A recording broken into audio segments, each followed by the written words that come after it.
जय श्री राम, जय श्री राधे कृष्ण। सौराष्ट्रनी पवित्र अने पावन धरा पर आवेल करणी गामे तारीख 6, 7 અને 8મી મે 2026 दरमियान भव्य श्री राम मंदिर अने राधाकृष्ण मंदिर प्राण प्रतिष्ठा महोत्सवનું दिव्य आयोजन કરવામાં આવ્યું હતું। 3 દિવસ સુધી આખું ગામ ભક્તિમય વાતાવરણમાં રંગાઈ ગયું હતું। ગામમાં જાણે અયોધ્યા ધામ અને ગોકળનું દેવી સ્વરૂપ ઉતરી આવ્યું હોય ને એવો અલૌકિક માહોલ સર્જાયો હતો। મહોત્સવ દરમિયાન બ્રાહ્મણો દ્વારા વૈદિક મંત્રોચ્ચાર સાથે ભવ્ય હોમ હવન યજ્ઞનું આયોજન કરવામાં આવ્યું હતું। નવકુંડ યજ્ઞ કરવામાં આવ્યો હતો, જેમાં મોટી સંખ્યામાં ભક્તોએ હાજરી આપી ધર્મ લાભ લીધો હતો।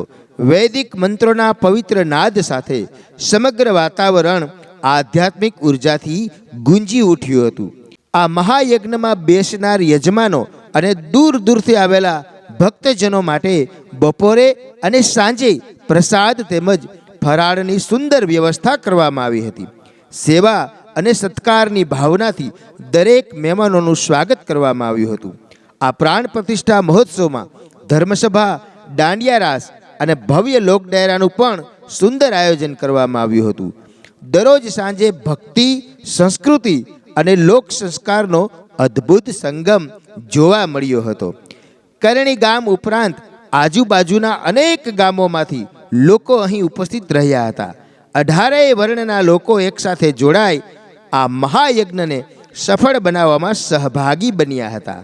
અનેક દાતાઓના સહયોગ અને ગામ લોકોની એકતા દ્વારા કરણી ગામે ભવ્ય મંદિરનું નિર્માણ થયું છે। આ મંદિરમાં ભગવાન શ્રી રામ, લક્ષ્મણજી, માતા સીતાજી, શ્રી રાધાકૃષ્ણ, શિવ પરિવાર, શ્રી ગણપતિ બાપા તેમજ હનુમાનજી સહિત અનેક દેવી દેવતાઓની મૂર્તિઓની પ્રાણ પ્રતિષ્ઠા કરવામાં આવી છે।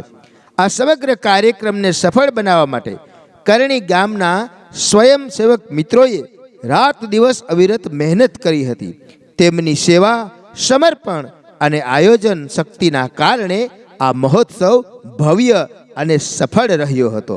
આ પ્રાણ પ્રતિષ્ઠા મહોત્સવ માત્ર ધાર્મિક કાર્યક્રમ નહોતો, પરંતુ ભક્તિ, એકતા અને સંસ્કૃતિનું મહાપર્વ બની રહ્યો હતો। જય શ્રી રામ, રસિક ફળદુના જય શ્રી રાધે કૃષ્ણ। મિત્રો, વિડીયો તમને ગમ્યો હોય તો લાઈક અને શેર કરવાનું ભૂલતા નહીં અને અનેક ભક્તો સુધી આ વિડીયોને શેર જરૂર કરી દેજો। જય શ્રી રામ।